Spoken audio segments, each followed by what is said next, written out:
आ जाओ ठीक Welcome to this brief session on the international relations component in the GS paper 2 of your civil service examination.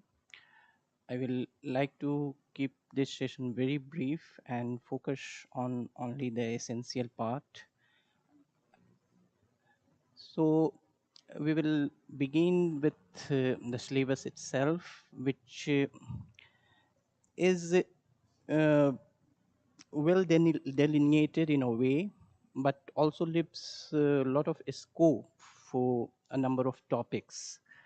And that is a danger area for you because it can cause a lot of deviations. And you need to be very precise in not only accumulation of information, knowledge, analytical skills, as well as your presentation, the way you write answers within the given word limit. And word limit would be a very key concern when you will have a lot of information to uh, pack and a lot of information as well as analysis to articulate in a very limited frame as well as time. So if you look at the syllabus itself, and in the first part we will look at the syllabus, the nature of it, how to go about it, how to prepare it, and how to cull out the sources, how you can build your own analytical framework, your own information bank, and to have a balance between analysis and factual elements. That balance is very important because it cannot be only facts, facts, facts. You also need to have a sense of the policy, the direction of mm, international relations, and in most cases, putting the Indian perspective in it. So, if you look at the syllabus itself, it you can also have a twofold division. That is uh, the topics which stand as IR topics on their own, that is irrespective of an Indian angle and Indian dimension, they are a topic in themselves. And second, and which is true for most of the topics, is that are the topics which have a definitely pronounced Indian angle to it. So you begin with like India and its neighborhood relations. So it is obviously a bilateral kind of topic which has a very pronounced India angle. Then bilateral, regional, and global groupings and agreements. Lot of regional groups, international, or groups of even regional groups could be hyper regional as well as a more broad based regional. Then bilateral groupings could be there, like two party international arrangements. Uh, Now global groupings and agreements involving India and or affecting India's interests. Now then there is effect of policies and politics of developed and developing countries on India's interests, Indian diaspora, important international institutions, agencies, and fora, their structured mandate. Now, if you look at it, what you essentially break it down to, what kind of skill you need to have. It means on level of awareness you need to have what uh, Richard has, an international scholar nowadays, calls global literacy. Now it's not literacy in the conventional sense that the ability to read or write, but global literacy in the sense basic awareness of global affairs. But what you need to add to global literacy is an Indian perspective, the Indian plus Indian perspective.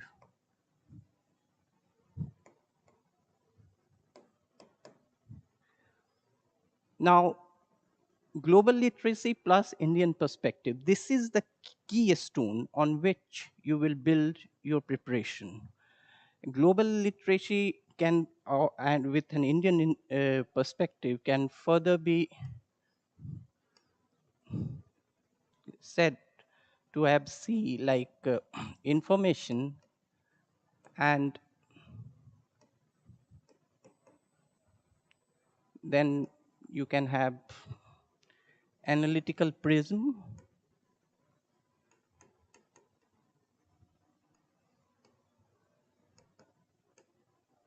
plus the grasp on the flux, that is the current affairs, the flux, the things that are moving, which are in ever developing mode.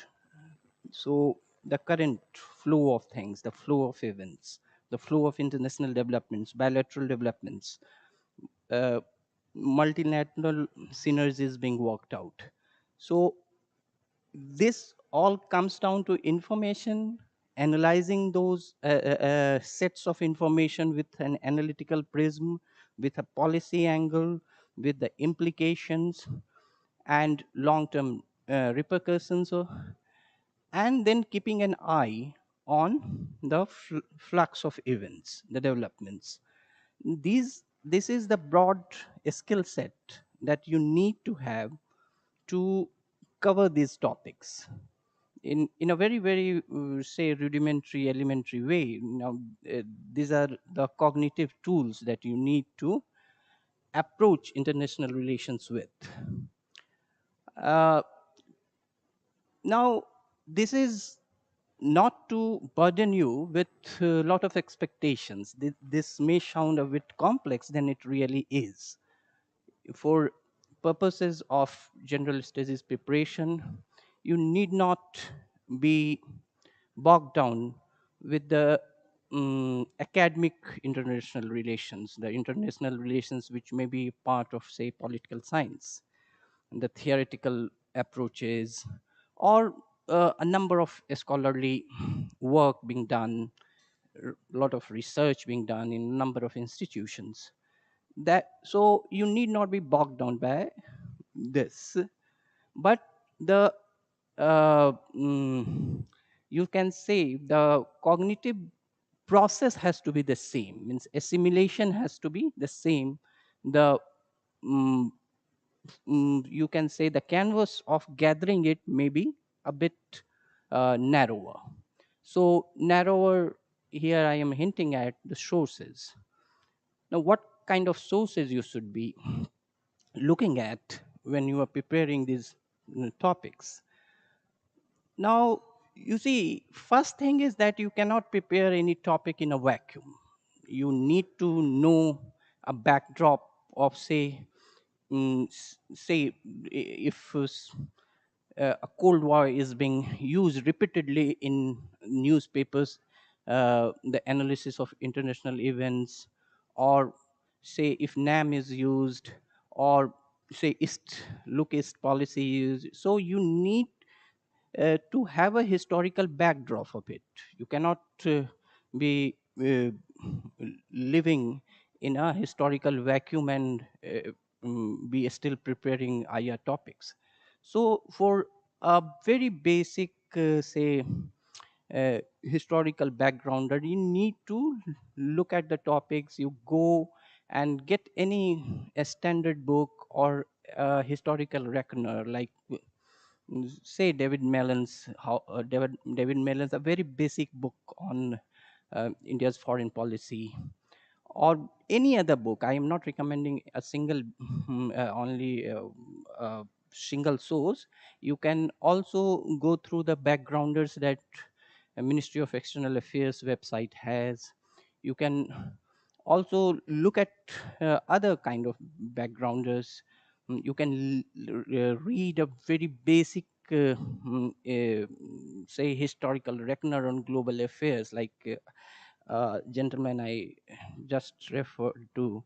For general studies students of IR, you can read Richard Haas, The World, A Brief Introduction. He has written it in 2020, just 2 years back, and it's a very elementary textbook for a beginner to have a very, say, rudimentary grasp on world affairs, basic events, what led to the evolution of the current world order, how in the last 3 or 4 centuries we came to where we are here. So it covers those strands. So uh, in place of all that I refer to now, you can go for other books also, but at least have a historical sense of the foreign policy uh, strands, the lines of development, as well as the larger environment, that is the global environment in which they take place. Uh, Now, for analytical perspective, this is the information part. Analytical perspective, you need to focus on uh, what is essential here. What is essential in the sense that in the immediate conduct of foreign policy, w- what are the factors that are important? And by that, you need to mark frame. What is analysis? Analysis is basically breaking down a phenomenon into basic components. When you do any kind of analysis, chemical analysis, or say economic analysis, political analysis, diplomatic analysis, you break down a phenomenon into parts. So in analytical framework, if you take a development, say India signing up, say, a pact with Israel, a defense pact with Israel. Now, in analytical framework, what would be, what is its US political significance? What is, what that can be one element? What can be its say effect on India's military preparedness, procurement, how it would affect India's relations with other West Asian countries. And uh, similarly, you can have other categories. So analysis, that part. Now, in the flux, you can see you flux here the reading of news sources, that is newspapers. So get any newspaper, read its diplomatic coverage, and I'm not recommending mm, one exclusive one, but if, at least take one, read his diplomatic coverage, the bilateral issues, the international coverage, and on issues that that newspaper is not covering enough, look for international sources also. But uh, don't be too much distracted with a lot of information. Just process the information that you can actually do. Otherwise, at the end of the day, you would be lost in the maze of information. So basically, this part is done. Then it's again, it's the easier part. Preparing the information, your material, your tools of analysis is the easier part, because there is abundance of material on it. There is just uh, quintals on quintals of material available on international relations. It's all over the bookstores, all over the internet, everywhere. But the problem that you would face is the writing with economy of words, that is writing within the word limit prescribed, and we will get to it when we come to the second part of the discussion, that is uh, discussing the questions of last year and the probable responses and how to structure them. Now, economy of words is important, how to keep your answers to certain prescribed word limit. Once you are not capable of that, you would compromise on other answers. Also, you will lose focus and write irrelevant things also, or you may overemphasize a certain aspect. There are a lot of dangers, and ultimately it would be suicidal. So, economy of words, processing all information, writing it with relevance and precision would come with lot and lot of practice.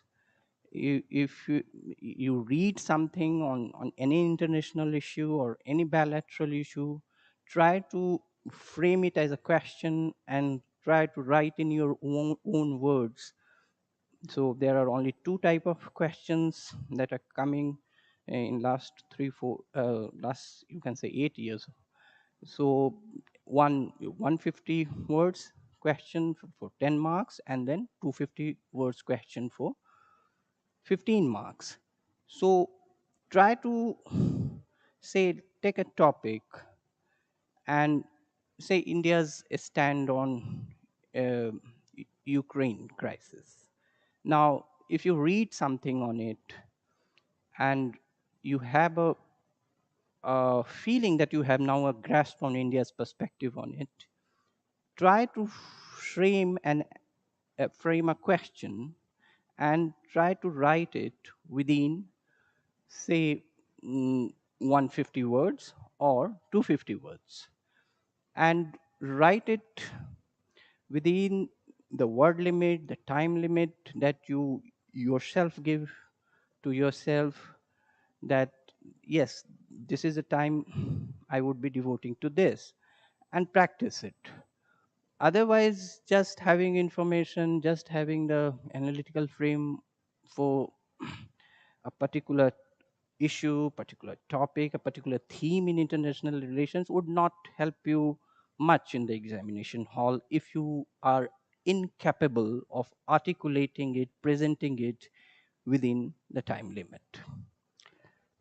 So, mm, this is the very, very preliminary things that we need to take care of before we move to the next part of this very brief session, and that is the questions that appeared last year. So, okay, before that, you have this very elementary analysis of last 4-year questions. And okay, so every year there were 4 questions, there are 50 marks each from the international relations part, and mm, 2 questions, of course, were of 10 marks, so 150 words question, and 2 questions of uh, 250 words with 15 marks each. So 50 marks, this is a very elementary information all of you must be knowing. I'm skipping it. So yes, again. Now, this is not just for discussing the question. It is just uh, an exercise, and since the last year questions evoke a more interest in students, so this is just an exercise in seeing that how to approach a question, how to understand a question, how to understand the essential part of a question and write it within the word limit in a very succinct and very precise way, that even if it doesn't cover all the aspects of what is required, it covers at least some of the more important aspects. So the first question was that if the last few decades were of Asia's growth story, the next few are expected to be of Africa's. In the light of this statement, examine India's influence in Africa in recent years, 150 words, 10 marks. First thing you have to see, and that is very important for you, is that it's 150 words, 10 marks. Then you see the phrasing of the question and what is here important is that you have to cull out the uh, irrelevant emphasis. That is, if a part of the question is just contextual, it may be important for you when you are writing a longer answer. Say, you have the liberty to write a 500-word answer or an essay or even 300 words. But here, the first part, that is, if the last few decades were of Asia's growth history, this is contextual setting up of the key part of the question. It is the context being framed for asking the question or taking you to the operative part of the question, and the operative part being the next few are expected to be of Africa's in the light of this statement. So you should not, in a 150 words answer, be distracted by this. It is just the contextual build up to the actual question. Don't waste words on this. You should come directly to the Africa part. And if you see, say, last 10 years of questions uh, regarding this continent, all the questions are of continental nature. That is, the questions have been directed towards Africa as a whole, as a continent, not the uh, countries constituting Africa. Means they have been not like bilateral, like India, South Africa, India, Tanzania, India, Kenya, or something like that. But Africa as a whole, as a region, as a geopolitical region or an economic zone, or of course a continent that it is, and India. So it's a question of continental proportion. In that may be a way of saying it. Now examine India's influence in Africa in recent years. Now, why? You have to see that is it a random question? Has something happened in 2 3 years, last 2 3 years, that has led to the framing of the question? It may not always be so. It may be an incremental importance building up because of some diplomatic importance, because of this region gaining importance, and the need to analyze India's heft, India's diplomatic heft, or efforts to gain that heft in the region. So there are, if you look at the material on India Africa relations, diplomatic ties, or mm, economic relationship, or just the place of Africa in India's worldview, evolving worldview, the diplomatic worldview, you will find that not only India, but in last decade or so, Africa has been gaining importance as a continent of promise, as a continent of promise for different regions. Uh, it has shown healthy economic growth rates. Now, last 2 years have been black swan kind of period for almost all corners of the world. So, last 2 years, if we take out of the pandemic years, before that, the last decade has been a year of very healthy economic growth rates in Africa. There are other factors also. So it is believed that 30% of around 25 to 30% people, different journals have different figures for that, of Africa's mineral reserves are untapped, still untapped, and whatever is available, if leave alone untapped, whatever is available is very important for India. So, like oil, gas, ores, and gold, and a lot of other things. So that being one, then as a market, Africa, uh, some say it's equivalent to India's economy, and the population itself is on the upper side of 1.5 billion. So all that makes Africa the waiting to be tapped continent. And India's influence, of course, can be written in two ways. One is the institutional mechanisms through which India is trying to seek influence there. Second is the bilateral synergy. And then third could be the competitive advantage that India is seeking through its economic activities, investments, and other uh,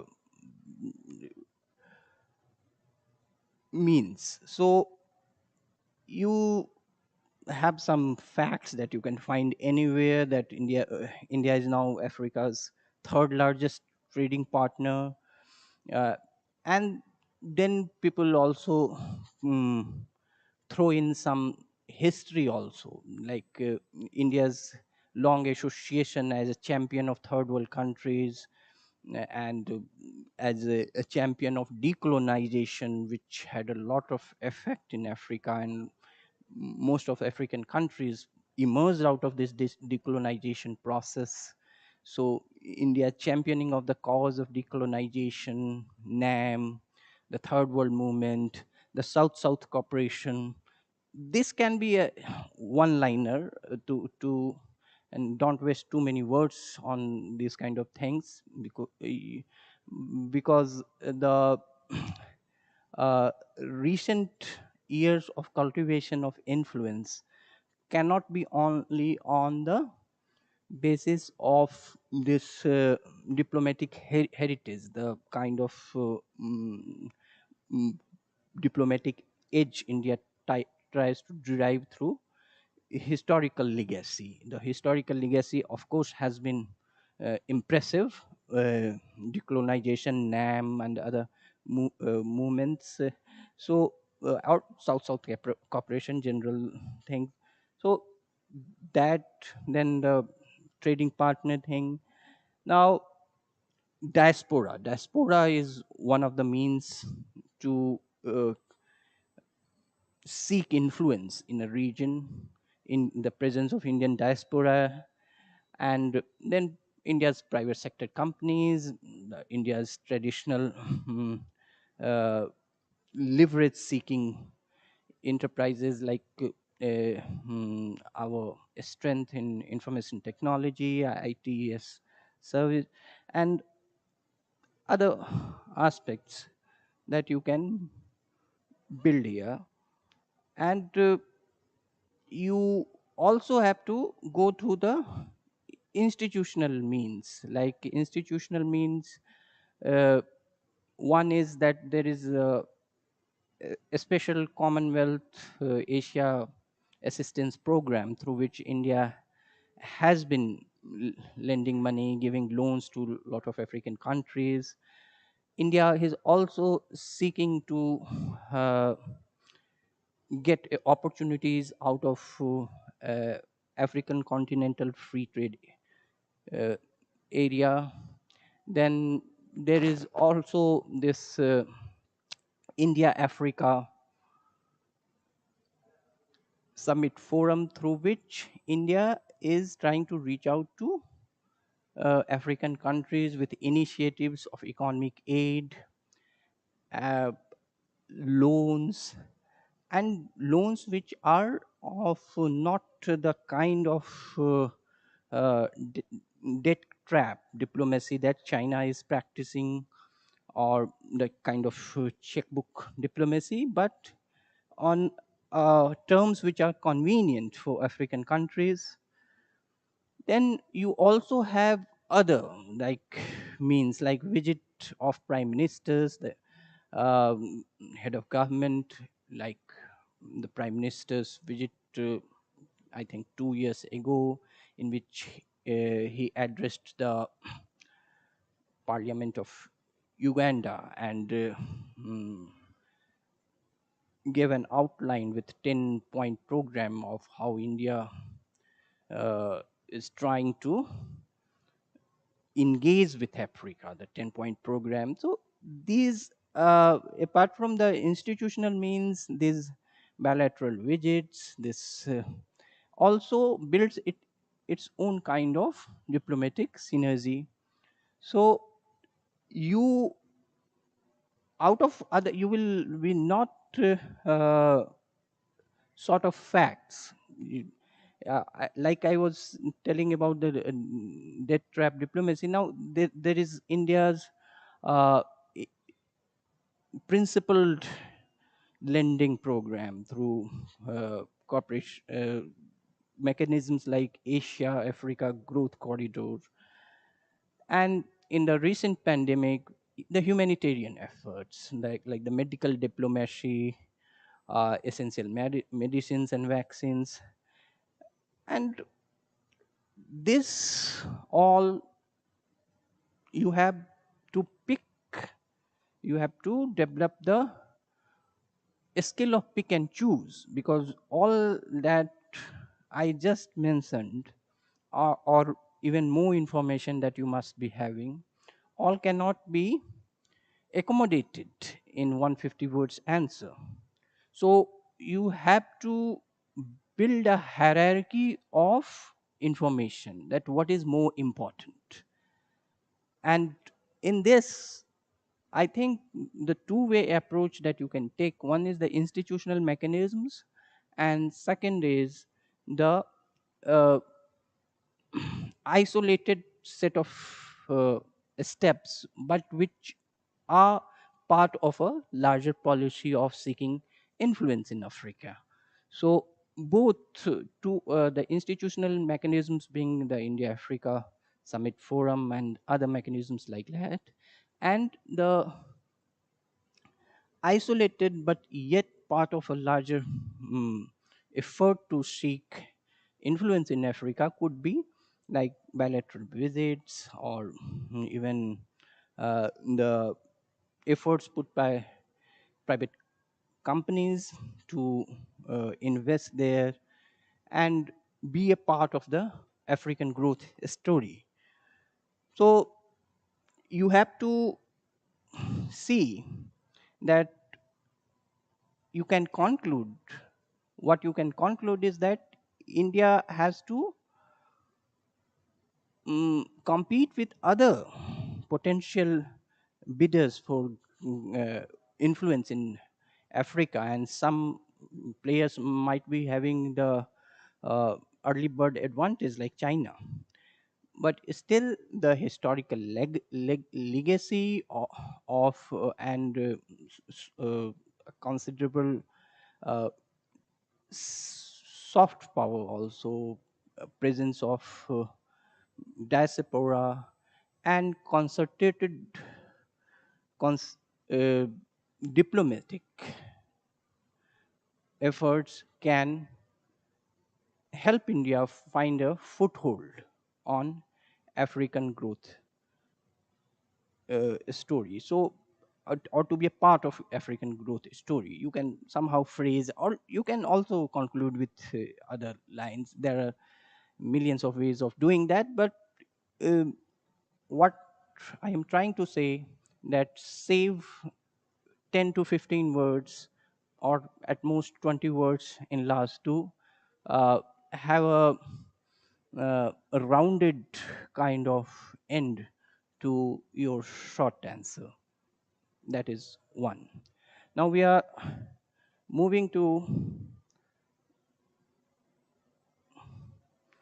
the second question, and this question you can classify in the first category, that topics which stand on their own, whether they are related to India or not. Now, this topic, irrespective of Indian perspective, could be a topic in IA in anywhere in the world. That is, USA is facing an existential threat in form of China that is much more challenging than the erstwhile Soviet Union. Now, this is, of course, the big power IA, and it talks about a historical parallel, but with a very immediate focus on the current dynamics of international relations. So here we see that even if the two processes are similar, and that would be very deceptive to say, to think so, because the patterns in international relations, and for that matter world history, are not so easy to identify. Even if there is a kind of similarity, the the diversion is and the peculiarities of historical period are so high that the similarities could easily be deceptive. So you have to somehow first grasp the similarity as well as divergence, and then come to the existential threat. Now, this could be an exaggeration, but this could be alarmist also in a very exaggerated way, but this could be a reality check also, we will see.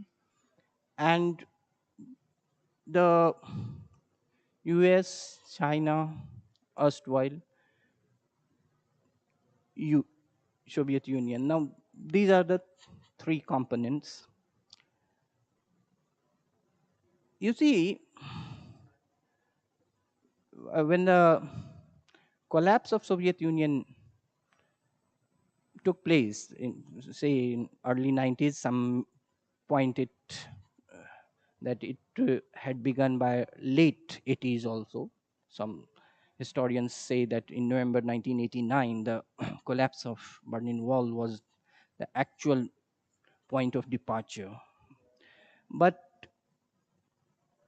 you see how it was presented, how, what was its nature. You have to first grasp the nature of it. That the Cold War remained cold because it didn't escalate to a kind of military confrontation that it was that took it to the point of being a full blown war. But it had a very ideological underpinning, and that's why Francis Fukuyama, because of the perspective of seeing it as a class of ideas, said in his famous essay that it's the end of history, only to be refuted within a span of 10-15 years. And by 2008, Fareed Zakaria was writing the essay The Post-American World. Why? Means there are a lot of things that could be pointed out, but that is not our focus area. Our focus area is the current, that is this phase even more challenging for USA than its Cold War rivalry with Soviet Union. Now, this is a question that asks for comparison of challenges to the American viewed world order, means how America sees world order and the kind of assessment it has of challenges to its hegemonic presence. Now, it's a question asking you to explain that. It is saying explain. So your approach has to be more explanatory. First is the nature. The nature, as I said, that the US USSR rivalry was a rivalry rooted in the confrontation of two ideological systems running two different kinds of social system, also the capitalist and the communist ones. And also it had led to, and very in a very overt way, and not a covert and back channel things, two different kind of military alliances for this, and that is the NATO, Warsaw, the USSR led, and NATO, US. So here the difference is the Chinese challenge for a balance of power on the from the other side is not so overtly framed in terms of ideological or military alliance terms, but it is more economic because of China's integration into world economy, its dominant grip over the levers of world economy, like say mm, its administrative models, governance, and big infrastructure projects, its ability to influence a lot of governments in different regions of the world through what is called checkbook diplomacy. That is, having no concern with the kind of regime, but through what is called elite accommodation.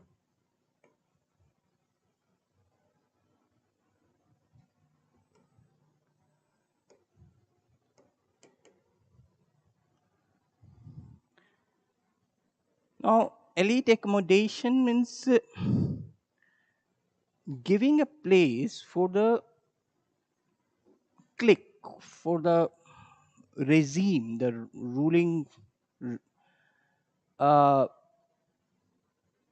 parties, or maybe a single individual, he may be an autocrat, or whatever be the ruling arrangement. The ruling elite of different countries are accommodated by China irrespective of their internal troubles, the kind of ideology they have, the kind of regime they are heading. China has no concern for that. Its expansionary uh, policy is more flexible. It is not ideologically determined, unlike the USSR one, which had the ambitious project of having satellite communist countries within its fold. So that's a crucial difference. It is the Chinese model is more pragmatic and flexible in that sense, that it is trying through different means to have an expansionary project which is more and more flexible and has less and less concern for the nature of regime being accommodated. So that is one thing. Now you can give examples from uh, not only Africa, West Asia, Southeast Asia. There's a lot of examples you can find. Now, here one is that compared with largely theoretical promises of communism of the Soviet Union, that We discussed that China's real life achievements with its development model appeal to many developing countries. Meanwhile, democracy and freedom have been on a sustained decline around the world over the past 15 years. Okay.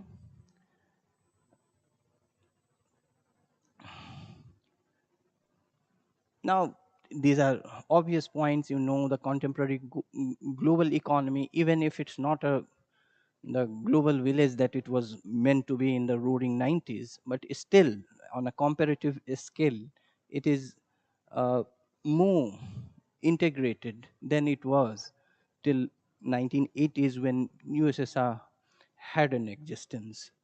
Now, also, this we discussed, China does not aim for revolution or regime change as the USSR did, but worked with ruling elites, offering trade, investment opportunities without criticizing them for violations of human rights, corruption, or authoritarianism, as the US does. This has gained many allies for China in the developing world, the Soviet Union. So, one very, very important point is that unlike USSR, China is an economic powerhouse. So, in pursuit of its military ambitions, its military might, it is not risk. It is not at the risk of hollowing out its economy because it has enough economic muscle to sustain military preparedness, to sustain technological innovations. And this was not the case with USSR. It was said that by late 70s, 80s, and early 80s, USSR's economy hollowed out because of its excessive expenditure, military expenditure, expenditure on arms race in the pursuit of its Cold War rivalry with USA. So that is also a crucial difference. And the battle lines are not also clearly drawn and overt. It's so if since Cold War was, by some historians, they called it a stable duopoly. Duopoly means two power centers, two very, very powerful centers, somehow making all the countries, except few non-aligned countries, which also in pursuit of their expedience somehow tilted towards one or another. So they made the power configuration in the world stable by making it very, very predictable that yes, these are the countries aligned here, these are the countries aligned there. So it became a stable duopoly. Now, the current situation is not so clearly demarcated. So whether it's a duopoly or not, also we don't know. There is also this interesting uh, perspective that since we don't know whether we actually are in a Cold War phase or not, or it has the antagonism, the hostility between USA and China reached to a point whether we can actually call it a Cold War. If in future the situation escalates to that, the future historians may call this period, the period in which we are living in, as the inter-Cold War period. Means the period between the end of the Cold War, 1989-90, and when the actual Cold War begins, maybe in future, in 4 years, 5 years, or may never be. But if it does, what we are living in maybe inter Cold War period. So my contention is that Whether it's a duopoly or not, we don't know. That's also a difference. So to say that it's far more dangerous is here important, because if it's not known that whether we are in a phase of a stable duopoly, we may be diplomatically groping in the dark. So it has its own set of diplomatic uncertainties. So in a way, that a statement here could be true also, that yes, this, because if it's not a stable duopoly, it could be a precarious one.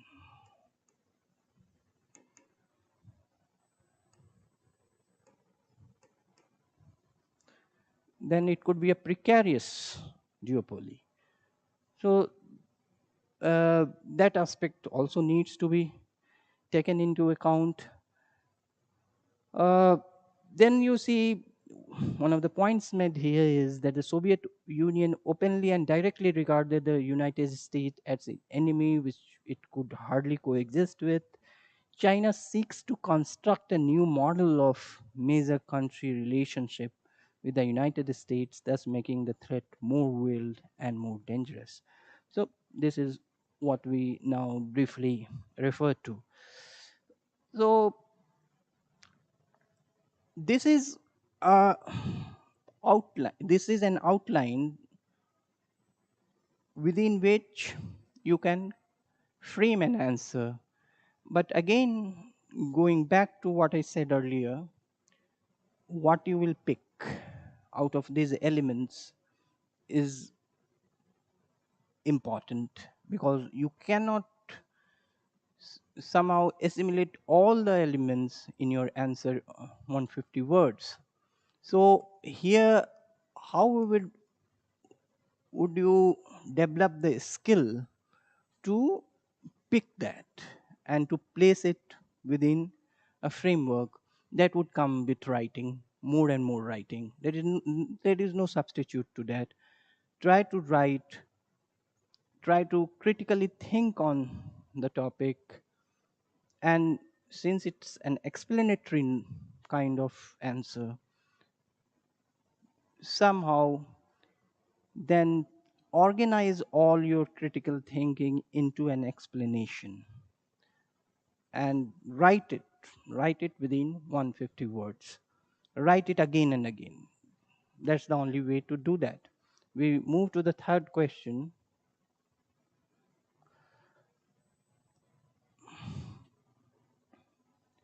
and that is the newly tri-nation partnership AUKUS is aimed at countering China's ambitions in the Indo-Pacific region. Is it going to supersede the existing partnerships in the region? Discuss the strength and impact of AUKUS in the present scenario. Now, it's a 250 words question with 50 and a 15 marker. Now, it's one of the most recent groupings to have emerged in the landscape of world's strategic alliances. And it follows a trend. If you see in the multilateralism world over in last 10-15 years, one trend that some analysts, international affairs analysts point out, is that the focus has been more and more to have a smaller groups. The focus is on smaller groups.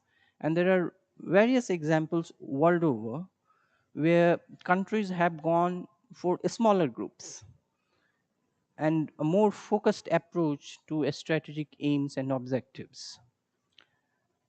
AUKUS could be seen, the nature of AUKUS could be seen in that frame. And the tri-nation partnership that AUKUS has, that is UK, US, and Australia,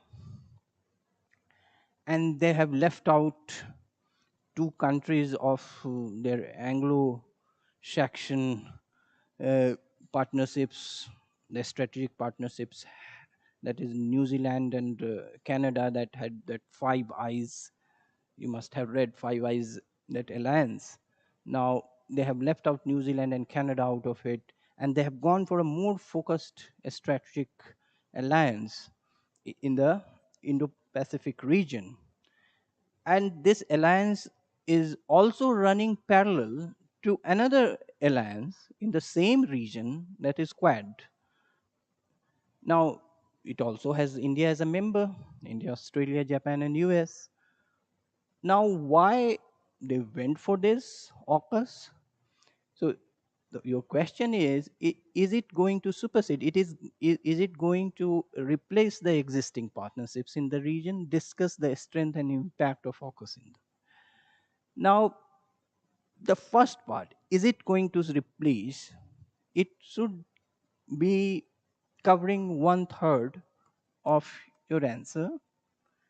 You should explain what is your analysis of the possibilities of this uh, tri-nation partnership replacing other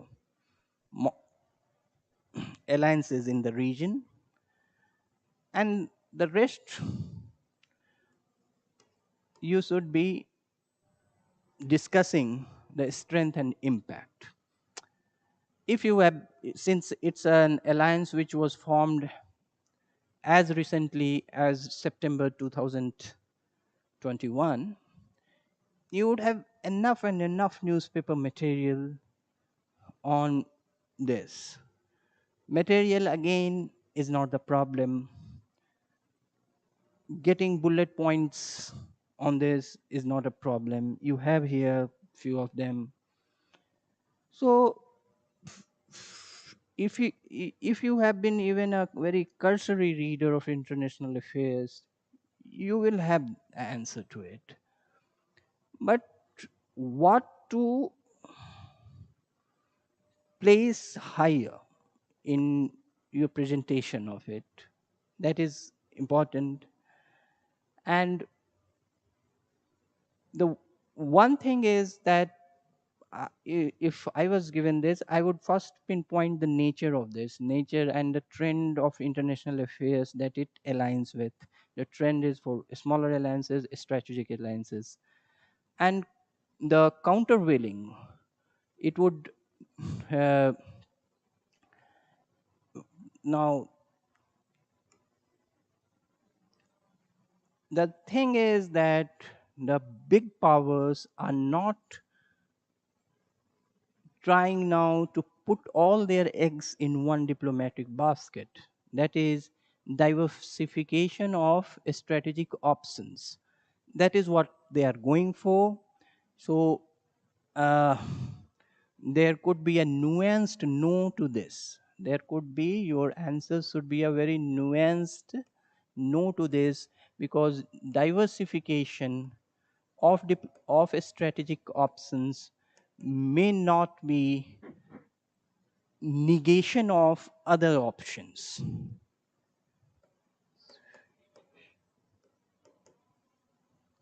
Of strategic options. Like you see, AUKUS tries to provide Australia with nuclear powered submarines, other defense systems, collaboration on other kinds of critical technology, including AI, cyber technology, uh, undersea technologies, but most importantly, the hard power of military capabilities that in the region are meant to ensure rule-based order. And that is a kind of diplomatic parlance nowadays to counter the Chinese hegemonic designs in the regions. So, as a countervailing force, as an instrument of ensuring a balance of power in the region, AUKUS is a more a focused group. It may not be running counter to the other groups. However, there are apprehensions. India also has apprehensions, and some uh, apprehensions have also come from other Southeast Asian countries as well as East Asian countries. But it should not always be seen as either this or that approach. It could be a part of the global trend of diversifying strategic options. So, in a way, what many um, uh, strategic analysts points out that we could well be in an edge of horses for courses strategic approaches. So this could be one, and then you have the usual stuff on what is its impact of India. Now, the question itself is not very specific on asking about India. It is asking about the region as a whole, but you can add that it may India could see it as a kind of parallel alliance or a rival alliance to Quad. So that could be an Indian perspective. Whatever way India sees that could be the Indian prism of analysis. But to allay India's fears, India can talk to other Quad partners. Now, for that matter, even Japan is not part of it. So, should Japan be worried? So, then that is another thing that some other powers in the region, like those who are part of our ASEAN, also see that it may undermine the centrality of ASEAN in the region. The strength of AUKUS as a security partnership between the UK, US, and Australia can be seen as now. Now, it this we are coming to the second part. You can see the first part you can analyze now the strength and impact. Strength, its strength of course is that it greatly enhances by providing nuclear submarines, hypersonic missiles to Australia, the capabilities of its member to project power in the Asia into Pacific region. So this power projection as a as an instrument of ensuring balance of power could be one thing uh, that will give its members a credible deterrent. Now, deterrence again, deterrence is also a kind of preemptive arrangement for balance of powers. So, it will give its members a credible deterrence powers towards China by deepening military capabilities. All and then other military applications like in enhanced patrolling and surveillance power of its members in the Indo-Pacific, restore the sanctity of norms and rules based order in the region. Now, this rules based order in the region again is a consensus point, because countries can define rules based order from their perspective. So the dominant, the Western narrative is that rules based order is, if you go back, it comes from centuries ago. Even you can go back and back to Westphalian Treaty also. But the rules based order, you have of course to write it in the examination, but it it may also be subject to different interpretations. Now, enhance the capabilities of the like minded countries in the emerging domain of artificial intelligence, quantum technologies, cyber security, etc. Now, concerns. Concerns, as we say, it may weaken ASEAN, may and weaken ASEAN could be, and second, that it may say instigate a regional arms race. That is also, but then other regional alliances are there already. Quad is there. So if that has not led to it, but here the contention again is that it is overtly military alliance, unlike other alliances.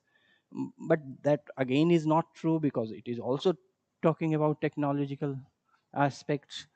So uh, it may there is another apprehension concern, is that it may prod China to bring other countries in the region within its military alliance, within its fold. It may uh, instigate a kind of alliance rivalry, which would pitch it as an kind of Indo-Pacific NATO, Indo-Pacific version of NATO. Now, these could be some of the concerns. Now, you can, in conclusion, you have to write something that is forward looking, that is forward looking, and which takes into account the prospects and challenges, but is forward looking, that if, that even if it's an instrument to seek balance of power, its key stakeholders need to convince other stakeholders in the region about its objectives, and uh, also don't uh, divert the focus of other working alliances in the region. So,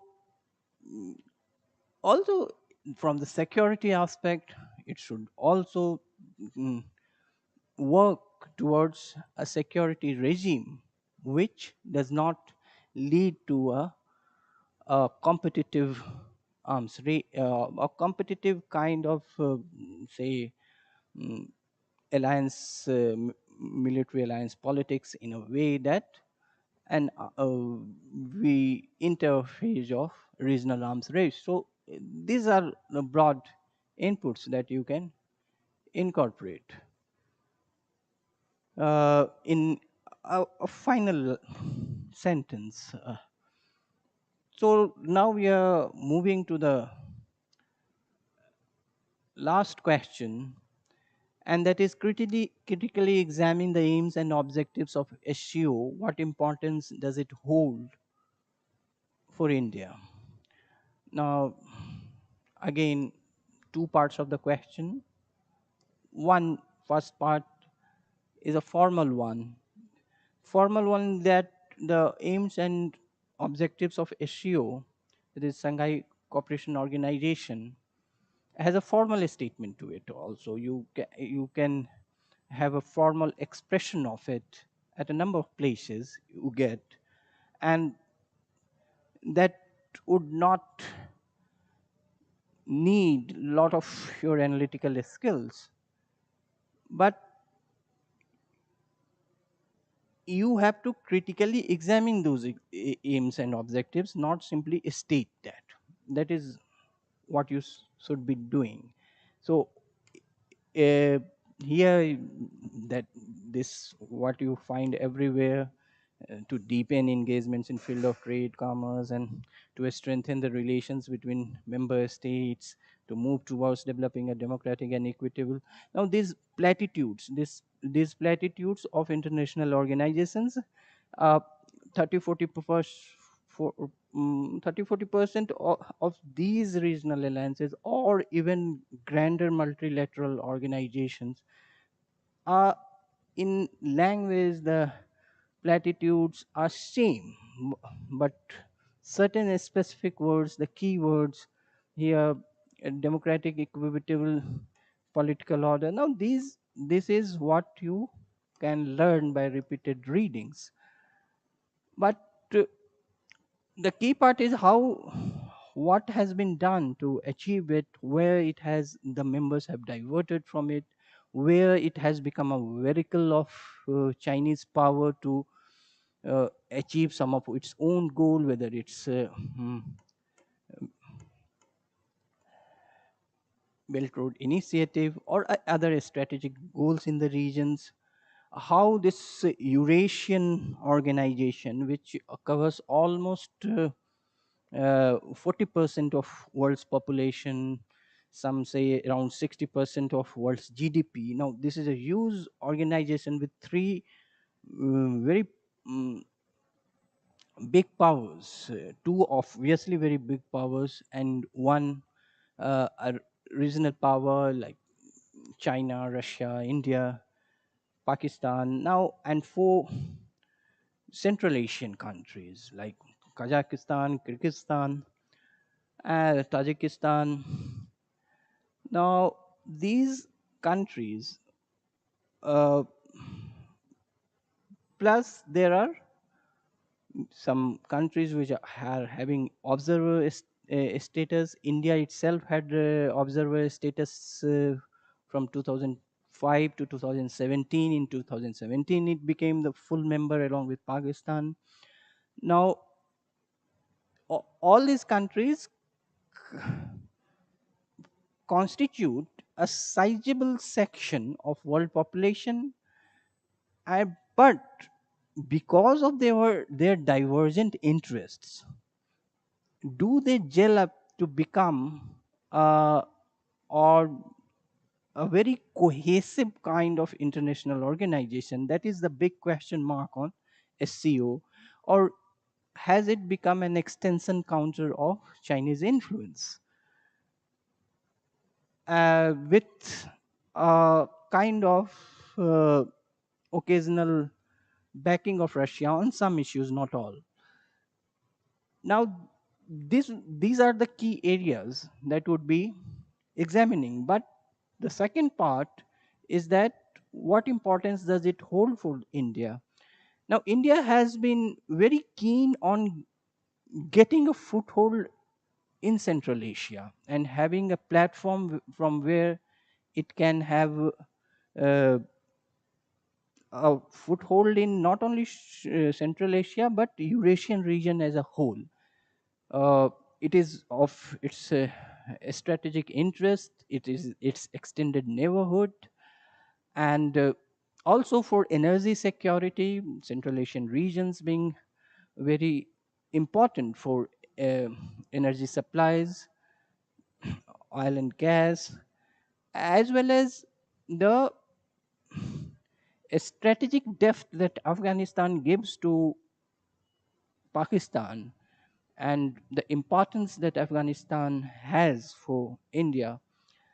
Now, that has given this region a kind of strategic uh, r- a status of a strategic riddle for India, which India has not been able to solve. And SEO could be one of the platforms where it tries to seek favors of some of its countries to get back, which uh, get back, I am saying, because at a point of time, India did have a a kind of say leverage, if not clout, in the region, and it is engaging more and more in recent years. If you see some of the analysis put out, India's Central Asian diplomacy has been given a resurgence because of not only repairing the damage in that was witnessed in recent months uh, through the Taliban takeover of Afghanistan, but also its larger energy security goals, strategic goals in the central region that has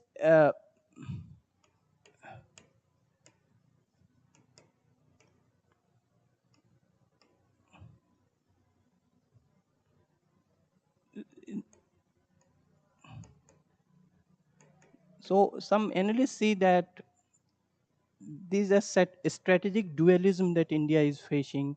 It must mm, at least keep Russia and some of the SCO members on its side, if not China, because China is, of course, intractable, it being hostile to India on number of uh, issues. But at least Russia and some of the SCO members on its side for its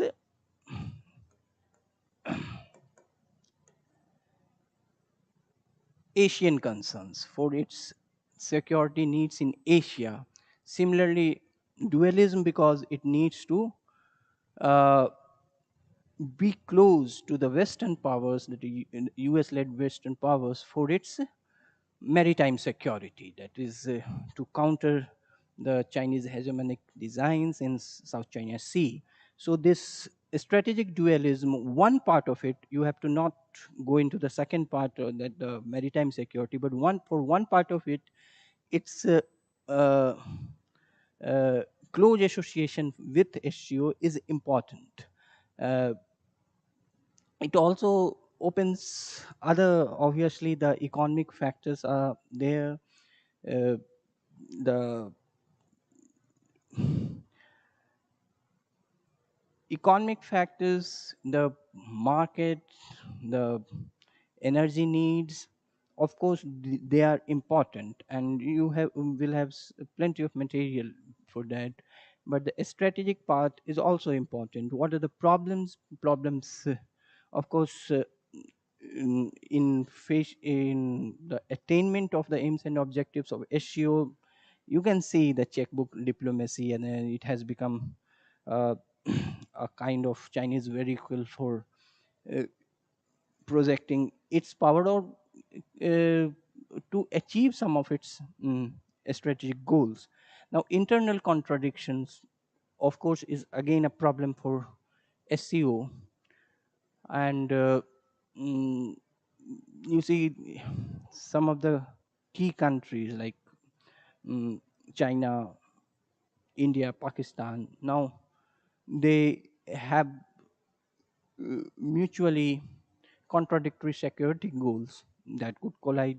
But then some also say that it again gives a platform for India to not uh, engage on the issues in a multilateral way, but to engage with the hostile countries like Pakistan and China on SCO forum in a kind of bilateral engagement. When the leaders meet, they can use the platform to have bilateral dialogue.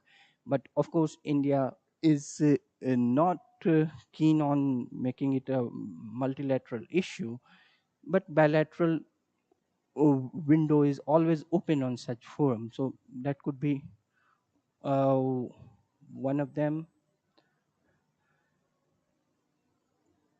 Then you have usual things, the issue holds following importance for India, and that you go through every newspaper article and every kind of analysis you can have this.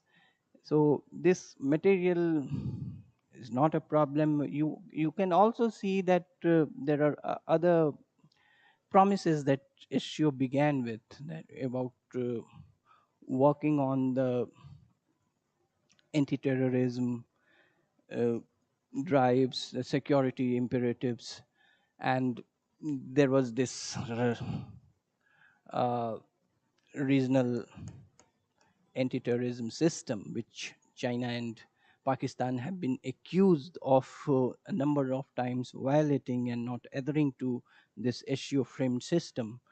But for India, still it's important. It gives a kind of collaborative opportunities. In the last summit in Dusan Bay, there was declaration on this, and India took it positively. If you go by newspaper reports, India gave a lot of importance to what was uh, declared there. Now, you can sum it up that SEO being the largest Eurasian Forum or multilateral organization, and one of the key regional organizations in the world, ha- holds out a lot of potential as well as challenges, and it also becomes a window for India to look at the Central Asian region, and a kind of diplomatic leverage through its multilateral bonding. Uh, then you can also highlight some problems in one sentence, and forward looking note, you can say that the stakeholders should like go back to where they began, and the key statements they had made, the key promises they had made to themselves while establishing this organization. So this all has to be woven into a 250 word answer. You should not be deviating too much. You should give facts, but give analytical framework within which you are placing those facts. Facts in isolated way could mm, cut some ice, but not much ice. If they are placed in analytical framework, they uh, look, sound, and are mm, making a better impression on the evaluator, the examiner. So the idea should be to convey a policy sense along with factual inputs. An analytical prism has to be there to look at the facts. Isolated facts in themselves could be islands adrift. They have to be woven into an analytical thread. So this all you will achieve by constant writing, take up bilateral issues, multilateral issues, international issues, and try to write them in your own words within the time limit, within the word limits that are prescribed. And that is where I leave this session. Thank you.